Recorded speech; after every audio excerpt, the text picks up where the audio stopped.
Let's begin with stunning new details about the FBI agent fired from special counsel Robert Mueller's legal team for his anti-Trump texting.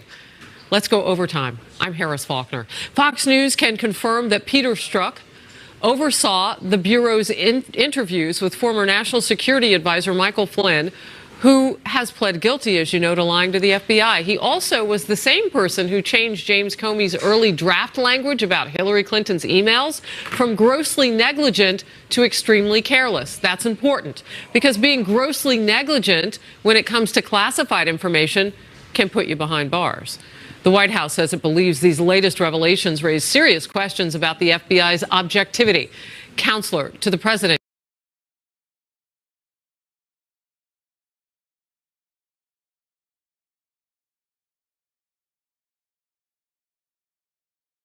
on the Clinton email case, our investigative team reviewed this FBI summary of her July 2nd, 2016 interview, and it shows that the same FBI agent, Peter Strzok, was there in a formal capacity. The FBI summary reads in part, present for the interview were Clinton's attorneys David E. Kendall, Catherine M. Turnell, Cheryl D. Mills, Heather Samuelson, and redacted. Also present was FBI Section Chief Peter P. Strzok. FBI agent Strzok also weighed in on the July 2016 statement. You see that here, where Comey recommended against criminal charges for Clinton's mishandling of classified information. Fox News confirms that Agent Strzok changed Comey's earlier draft about Clinton's emails and her use of an unsecured personal server exclusively for government business from grossly negligent to extremely careless. And this is a key change because gross negligence is the standard under the law, federal statute 18 U.S.C. 793F. The FBI agent was removed by special counsel Robert Mueller last summer for sending these anti-Trump texts to his FBI lover, who was a lawyer who worked under Andrew McCabe. Legal experts say even the appearance of a conflict undercuts the Bureau's work. It's not good for the FBI, which holds itself up as a paragon of virtue, where there's no political motivations and we just follow the facts, that's all. And everybody knows that's not the case. The FBI is an organization of human beings with political interests, political calculations, and of course that happens. Fox News also confirms FBI Director Christopher Wray, appointed by President Trump, sent a Bureau-wide email late yesterday to boost morale after the president said the Bureau was in tatters. Wray writes that he is inspired by the professionalism and continued dedication of agents, and he hints he may respond publicly during Thursday's scheduled congressional testimony. Harris. Catherine, thank you very much. You're For welcome. more, let's bring in former Trump campaign manager Corey Lewandowski, the co-author of a new book on the Trump campaign, Let Trump Be Trump, on sale right now. He has a copy right here, but look, we already have a graphic for everybody to see of it. Corey, thank you for being here. My pleasure. So, you know, as we learn more about the situation with the people on Robert Mueller's team, this person who came up, and now we know it's been revealed, was sending out text messages, anti-Trump text messages. I want to first get your reaction on what that means overall as we look at the investigation. What this tells me is that this is part of what we like to call the deep state. Career bureaucrats or government officials who are now in positions of power that are using their power pejoratively against American citizens. And it's amazing to me that this one individual, not only was he sending text messages that were anti-Donald Trump, he's the same individual who changed the wording for the Hillary Clinton final disposition. He's the same individual who interviewed Huma Abedin, not under oath, the same individual who was so involved. I don't understand how one individual in the federal government could have so much authority over an investigation which is supposed to be nonpartisan, done by the very best our government has to offer. It's very troubling. You know, as I hear you talking about this, I also know that this comes kind of in the same realm, if you will, with the idea that not only was the wording changed for Hillary Clinton, but it was on the heels of her being exonerated, if you will, in writing by the FBI, the former director of the FBI, James Comey.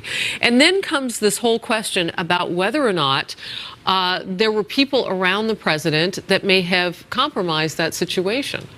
Well, it does. But look, Jim Comey, what we have found out about Jim Comey, Director Comey, through his public statements, is that he leaked information to former college professors, law professors, that he was comfortable with to make sure that that made it into the public realm. That's a problem. See, that in and of itself is a problem, because when you sign the FBI manual, it says you will not leak any information that you've obtained as an employee of the FBI, of which he did. He's publicly said in his congressional testimony he's given that information away. How many times has Jim Comey leaked information to the detriment of private U.S. citizens or potential targets of an investigation? I'm very concerned about this. So then you fast forward, the president fires Jim Comey, and then you've got the questions now, and the Senate Intel Chair, Richard Burr, and also Representative Trey Gowdy are saying that they don't agree with the president's attorneys, who say that he didn't obstruct justice, potentially, when he fired James Comey. Now, you've just enumerated some reasons of why the president may have done that, even outside of the ones that we would know.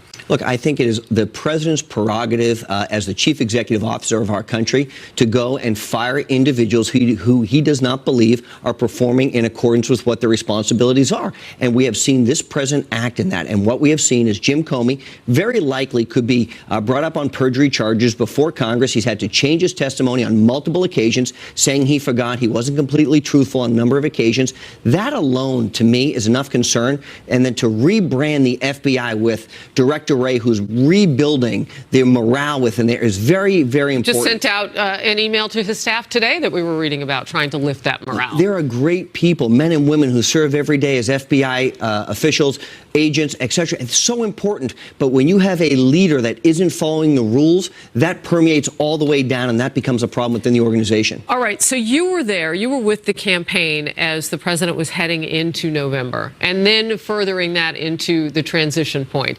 But more importantly, and specifically to someone who we know is part of the investigation, Paul Manafort, you worked with Paul Manafort? Yeah, I did. On the campaign? I did. All right. So there is a push now. Mueller's team is urging a federal judge to deny Paul Manafort's request to shake his house arrest. And then we learn that he wrote an op-ed with someone now, an editorial with a person who reportedly has ties to Russian intelligence. What are your first thoughts on that? Look, my first thoughts are very clear. Number one, anything that Paul Manafort and his colleague Rick Gates has been accused of and indicted for took place some 10 years ago. It looks like they didn't pay taxes, they had wire fraud, they had a whole series of problems that they brought onto themselves, which had nothing to do with Donald Trump. But here's where we are today. Paul Manafort has been put a gag order on by a judge not to talk about the Mueller investigation in the case. And if what is being reported is true, which means he tried to partner to get an op-ed done to make himself look better with some type of Russian agent, and that is a problem with the gag order, then the judge is going to rule on that. And if that means he has to forfeit the surety bond that he's put forth, that's a decision a judge is going to make. Wow. You know, Corey, I've had people ask me, and now I'm going to put it to you because I have someone who actually knew Paul Manafort. Do you think that the campaign vetted him enough? Did you have enough to work with at that point? Look, the answer is no, and I'll tell you why. You know, Harris, when he came to the campaign, he was brought in to be the delegate hunter, to help us make sure that we had 1,237. He was good at that, by the way. Well, look, he was the last guy alive from 1976 who had ever done this job, right? Oh, my goodness. And so that was the last time there was a Republican contested convention. So his job was to go and make sure that Donald Trump secured 1,237 delegates and became the Republican nominee for President of the United States. That job morphed into him becoming the campaign chairman. Once that had occurred, he had no core competency to run the campaign. And what we saw was, from my tenure of leaving the campaign to Kellyanne Conway and Steve Bannon and Dave Bosse coming in, it was about an 8-week window, and that's all Paul stayed for. Do you, and I understand about the delegate count and all that, but considering what it looks like Bob Mueller is doing now, and I don't think he would deny this, because this is what you do. You do a no-knock raid on Paul Manafort's home. You put pressure on the people who were close to the president, and he regrets having aligned Paul Manafort with the campaign. Oh, sure. Look, I think if you were to go back and review this, knowing what we know about Paul Manafort, the public reports say that he was under a FISA warrant prior to coming to the campaign. He was under a FISA warrant after he left the campaign. Look, I think there's probably some liability there that no one from the government ever informed the leading presidential candidate that you've got a potential crook, or at least someone who's under investigation. Wow. Look, I think that's a real concern. If there's all this talk about collusion and cooperation and coordination with Russia, of which we had none of, and the president had none of. And there's not been found any evidence. But of if that. Paul Manafort was doing something illegal, maybe somebody should have alerted us to it and said, hey, this is a potential concern moving forward. You mean in a more timely fashion than potentially you found out? Well, look, we found out after public reports, basically. Look, the media is how we found out. Can I talk to you about the money? Sure. So it came to us just a little while ago here at Fox News that special counsel Robert Mueller's investigation has spent nearly $7 million in the first 4.5 months of existence. What are your thoughts on that? Look, I think it's a lot of money. And what we've seen is Mr. Mueller and his team have brought indictments down on 2 individuals from things they did 10 years ago, has no relation to the campaign. The 2 other people who have pled guilty to felonies have no relation to the president whatsoever. And what they've been found guilty of is lying to the FBI, which is a crime. And so, look, it seems like a lot of money right now for what has amounted to be not a lot of evidence of anything that relates to the campaign collusion. There is no collusion. There is no cooperation. This has nothing to do with the president. So, look, let's do this. Let's bring the investigation to a close in a timely manner. Let's make sure that everything has been exhausted and that we've finalized. So you have the patience for Mueller to finish his job. Look, I mean, you're not in the camp where do you remove Mueller? You're not in that camp. Look, I think you have to have them. You have to have him finish his job, but I think there has to be a time frame because what happens historically is these independent investigations will go from 18 to 24 months, and they'll start in one place and end in a different place. I think, like every other agency within the government, there has to be accountability. You don't just get a blank check to stay and run it as long as you want to. All right, last point. The Department of Justice actually just released those numbers. That's how we come by them. They look at May 17th through September 30th, 2017, $7 million nearly in 4.5 months. Before we let you go, I want to talk with you just a second about what the title means, Let Trump Be Trump. Who's Trump? Let's flash the book up. What does that mean? It's very simple. You know, I came to a campaign and had the privilege of working next to a man who'd been successful in real estate, in being an author, a television personality, and now in politics. And what that means is I don't want to change him. Nobody should try and change him. Do you wish he'd tweet less? I don't. You know why? I love the You're fact... the only one who's answered that question that way, Corey. Everybody else tells me yes. You know why? Because I love when he's genuine and authentic and directly to the American people, and his 45 million Twitter followers love listening to him. So real quickly, there was a mistake, though, recently with his attorney tweeting, or at least writing a tweet on his behalf with regard to firing James Comey. Your quick thought exiting on that. Look, very importantly, there is a process and a procedure before all Twitter information gets distributed on the president's account. Let's make sure those protocols are in place. And if his attorney did something they shouldn't have, let's tighten those protocols a little bit. Corey Lewandowski, thank you very much. Thank you. Read Trump, let Trump be Trump. All right. And we'll let Corey be Corey. Thanks for coming in. You know, there's a big case at the Supreme Court right now when the protesters show up. We got Jack's back! We got Jack's back! We got Jack's back! We got Jack's back, it says. Why a dispute that began in a Colorado shop between a baker and 2 potential customers has now moved to the highest court in the land, and why the final ruling could be felt nationwide. We'll break down what's at stake in this. Also, Congress's longest-serving member says he is retiring today amid a string of sexual harassment claims. But Democratic Representative John Conyers has someone in mind to take his place that is very close to him. You stay close to me. I'll be right back.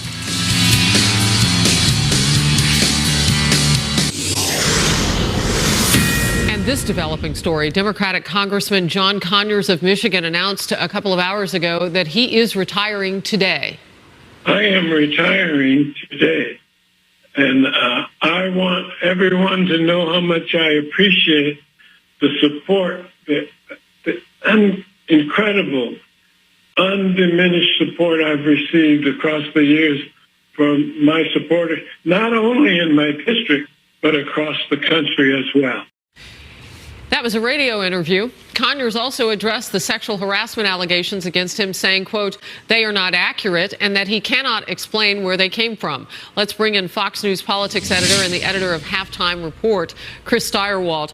Let's first start with how this rolled out this morning, Chris, if we can, because we understand that John Conyers is hospitalized still yet. His grandson says his doctor feels like the rigor of another campaign would be too much for him to endure in terms of his health. So that came into play today. Your thoughts? John Conyers did not retire today. He quit. he resigned from Congress. This is all being couched in this way, and we saw the way Nancy Pelosi treated him at the sort of the outset of the revelation of these allegations, calling him an icon and saying that all of these things have to be revered about this man. And now everybody is continuing to mince around this and act like he is retiring. He's not retiring. He's resigning in disgrace, in shame and humiliation from Congress. I hate to have to be the one to say it so vociferously, but everybody else is pretending like, oh my gosh, the lion of the house is retiring. He ain't retiring. He's quitting in disgrace. And the fact, by the way, that he would have, in this moment of disgrace, that he would have the temerity to instruct the voters of his district, whom he disgraced, on whom he visited his own personal failings, that he would then have the temerity to instruct them to vote for his son to represent him in Congress, tells me that not only did he not learn anything from any of these experiences, but that in fact he believes that the people of his district, that that's his district, that those voters are his voters, and that he is in a position to still instruct them about where they should put their allegiances. Yeah, you know, I hear some real fire in your voice today, and the Steyr-Walt is often on fire, but this is something that really taints all of Washington to a certain degree, because this isn't just some man who served a few terms. This was the longest serving member in the, right now in Congress. And so this is a little bit different, right, Chris? Well, it is a little bit different in the sense that he was obviously excused and that he was obviously given a bye, that he was given a pass at certain points. But look at the other side of the aisle. Look at Blake Farenthold, Republican from Texas. This guy settled with your money, with taxpayer money, with dollars that you work to earn. He settled this, the claim from this woman that is cringy and gross and unbelievable. Where's Paul Ryan? Why isn't Paul Ryan out saying that Blake Farenthold needs to leave Congress? Yeah. If they don't get serious about this stuff, and I mean it, if they don't get serious about this stuff and making sure that these kinds of accusations, when they are proven to be true, when they are credibly brought, and when they are found to have substance, if these partisan leaders don't get serious about forcing these people out, then you know what? The women will stop coming forward and the problem will reassert itself. You know, Conyers was asked this morning on the radio show, he did, made his retirement, or as you say, his resignation, public on, he was asked about whether or not the books in Congress should be open to the public. Let's take a listen. I think there should be a complete disclosure and revealing to all of the citizens of the country of what your federal legislators are doing or not doing. Yeah, so that's about the people who have settled with the women in Congress, and it's about the money that you were just talking about, Chris, because there's the $27,000 that Congressman Conyers is said to have paid at least one woman for basically keeping her mouth shut, and then the $84,000 in the other case that you were talking about, the Republican lawmaker. Yeah, and in Conyers' case, they did a real dipsy doodle on this because they didn't even run it through the normal on the one case you're talking about. No, it came out of his office. Yeah, they let her go and then rehired her in some fake job so that they could pay her out so that she could go away. So his office budget. I'll pass on lectures on transparency from John Conyers right now. However, the pressure is on Paul Ryan and the pressure is on Nancy Pelosi from a bipartisan group that say it's time to open the books. It's time for the Blake Farentholds of the world. It's time for the John Conyers of the world to be named and claimed, and for people to know when their tax dollars were used to pay for these kinds of violations. This pressure is on them now for real. Pelosi is now about a quarter furlong ahead of Ryan because she is pushing harder. Ryan right now, well, granted, in all he's got other fairness, things she to started down the ranks pretty far on this issue, though. I mean, she wasn't just defending John Conyers based on his icon behavior and success and accomplishment. No one is going to wipe that away in terms of what he did accomplish. But the equivalency was, well, because he did all that stuff, he should be okay with being absolved from doing all this other stuff. or that he somehow has a right in perpetuity, or that his family has a generational right to occupy this seat. That's up to the voters of Michigan. I mean, if they think that's okay, if they put up with that sort of nepotism or whatever you want to call it, that's up to them. I want to get to another issue, though, and it has to do with Al Franken.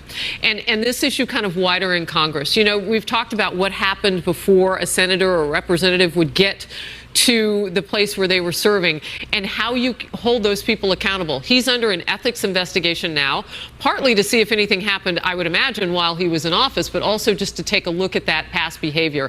Is that in a different category? Should it be? And what happens going forward? Well, look, you know, we have a situation. You perfectly identify the situation. So you have a place in Alabama.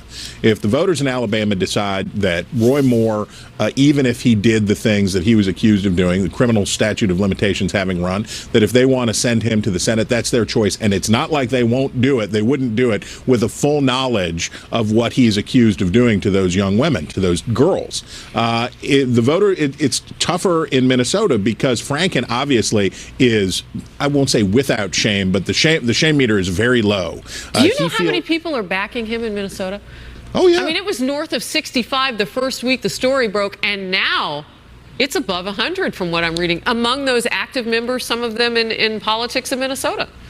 At either end of the Mississippi River, the two political parties in the United States are covering themselves with a pretty decent amount of dishonor and discredit. And it is no wonder at all why more voters become independent, why more voters reject both of these parties, because they both do a pretty pitiful job. Wow. And then you have the victims and the people coming forward, too, all in the mix. And as you pointed out, you don't want to go backwards on those issues of supporting those people. The Steyer is on fire. I told you. Chris, good to see you. Have a good day. You too. Special counsel Robert Mueller dismissed a top FBI agent from the Russia investigation months ago, but did not say why. Now reports that this operative may have had a political bias against President Trump, has raised questions about his involvement in several investigations and controversies dogging the administration. And some are asking if that's a coincidence. Corey Lewandowski, formerly of the Trump campaign, on with me a few minutes ago saying his opinion about it. Also, the Supreme Court hands the Trump administration a big win for now on its travel ban. Could legal challenges eventually change that? We'll talk about it. Stay close. Back to our top story now. We are learning more about the top FBI agent fired from Robert Mueller's Russia investigation after sending anti-Trump messages to a colleague. Fox News has confirmed that Agent Peter Strzok changed then FBI Director James Comey's early draft language about Hillary Clinton's actions regarding her private email server in 2016. The wording changed from grossly negligent to extremely careless about her behavior. That softened language, we say it's legally softened language, is important because gross negligence can be prosecuted under federal law.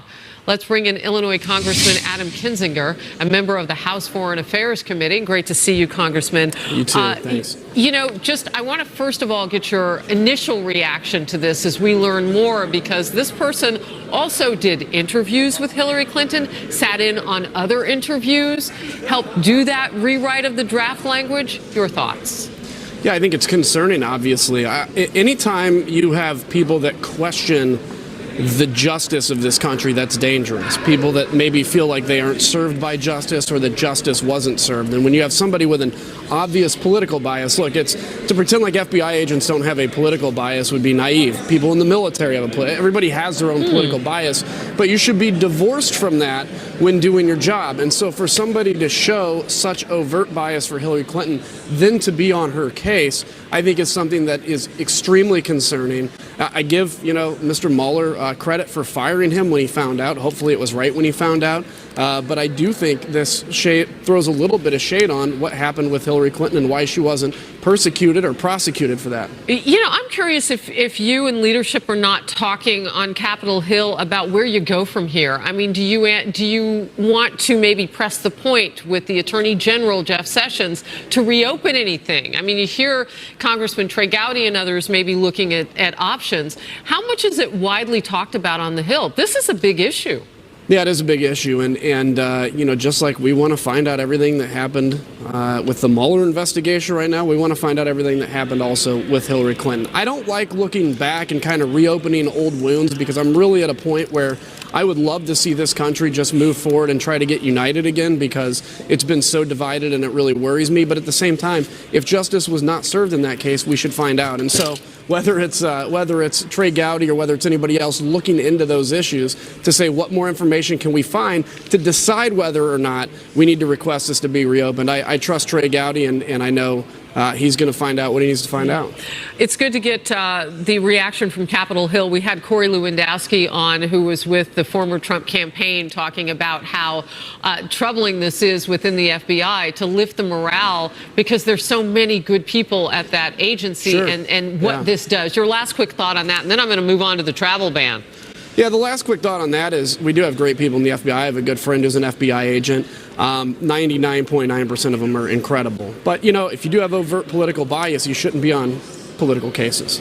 Overt, you said, because everybody has their own personal view. All right, thank you for that, because that was illuminating. The Supreme Court has allowed now the president's travel ban to go forward while it's litigated. And that's an interesting point, because it's been challenged several times now. This is a victory, would you say, for the White House, and what does it mean for the nation? I think it's a huge victory, and it's not just a victory for the White House, it's a victory for the Constitution. The president has the power and has the authority to protect this country. He's the chief executor. He is the commander-in-chief. He has every right to do this. So right when this was struck down, I said, look, this is being struck down because of political bias in the court system, overt political bias, and the president has a right to do what he needs to do to keep this country safe. At no point in this did he say we're banning Muslims. At no point did he target a religion. What he said, though, is these countries do not have sufficient systems to vet people, or we may have a bad relationship with them. Therefore, it is incumbent upon me to keep the country safe. I think the Supreme Court did the right thing. Even some of the liberal justices came on board with this. I hear you saying that, and at the same time, life doesn't happen in a vacuum. And back on the campaign trail, this president said some pretty tough things with regard to Muslim Americans and Muslims in general. And then you had the retweeting of those toxic videos last week. Yes. I mean, that was tough as well. How do you square that with then now the president getting a victory on this ban? And it isn't a Muslim ban. We don't call it that. We understand that these are Muslim majority countries, but still, that behavior and those retweets, troubling. Absolutely, and I've been critical of that, because what we have to realize is if we don't want to fight this war on terror for the next 70 years, we have to have Muslims that actually reject this from within. The military does a great job, but we can't destroy everybody that thinks that terrorism is an okay thing. That has to be rejected within the community. And so if we turn this into an East versus West or a Christian versus Islam issue, we're going to go from 10,000, 20, 30,000 enemies to 1 billion, and that's what we don't want. And so we need good, moderate Muslims as allies, and so I'm always concerned with the tone on those issues. Yeah, I want to remind everybody that you are one of our military veterans, and so we've heard you use in a couple of instances there references to that, and I wonder how that informs as we go forward. We are talking about 6 nations now that are on this travel ban list that previously were on the Obama administration's list for looking at visas, and these are countries that are problematic. They aren't all of the countries that export terror, but they are 6 of them. Right. Well, I think, look, on the one hand, you can't say we love the King of Jordan, and on the other hand, say this is a war against Muslims, because the King of Jordan's a Muslim, and he also happens to be one of our greatest allies.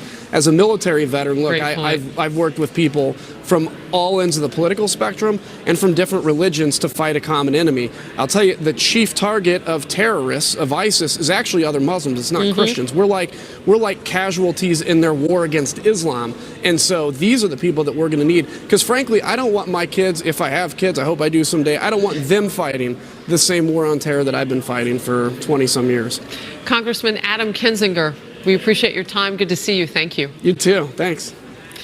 Well, there is another Supreme Court case pending with potentially nationwide implications. This one has to do with a Colorado baker who refused to make a wedding cake for a same-sex couple. So which side wins in a showdown over personal rights?